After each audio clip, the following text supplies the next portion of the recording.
Well, this is a part of our official history when the church came. And it came here, to be exact, the 23rd of May, 1970, by the late then Archimandrite Abalaike Maria Mandefro.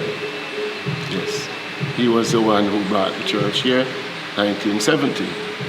And before that, there were a lot of brethren who were writing letters to Ethiopia, to the emperor, to be exact. We were requesting a mission of the church in Jamaica.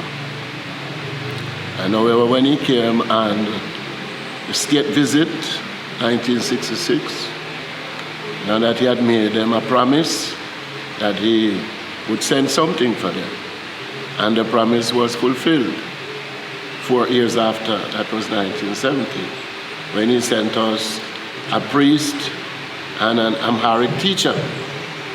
I guess when he came here, 1966, he heard some of our Rastafarian brethren speaking in a language that they create for themselves, called Ayaric.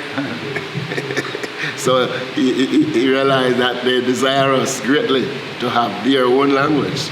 So then he sent an Amharic teacher, an Ethiopian teacher, along with Abba Mandefro to teach them spirituality.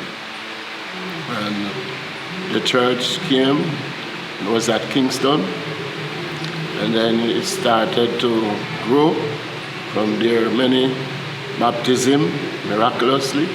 We learned 400 sometime were baptized by Abba Mandefro, 600 on other occasions, and the church started to grow rapidly, and clergy ordained, and church started to spread out our wings across the island.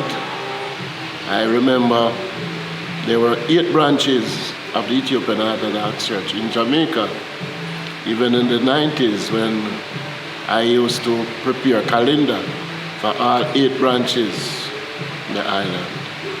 But unfortunately, it comes right down to 4 active ones now.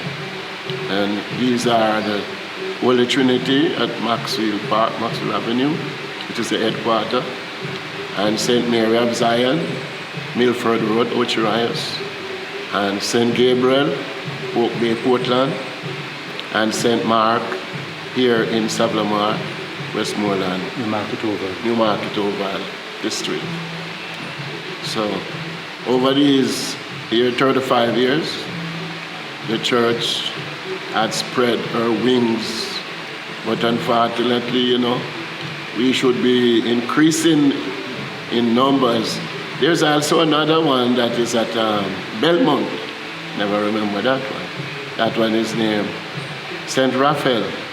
And that was the last church that was established by Abuna Isaac. We all went. They were members from St. Mark, but they requested a branch of the church up here. And we accompanied Abuna Isaac, and he established the church up here. So inactive. But it is inactive now, not active at the moment. So we only have 4 active branches in Jamaica at the moment.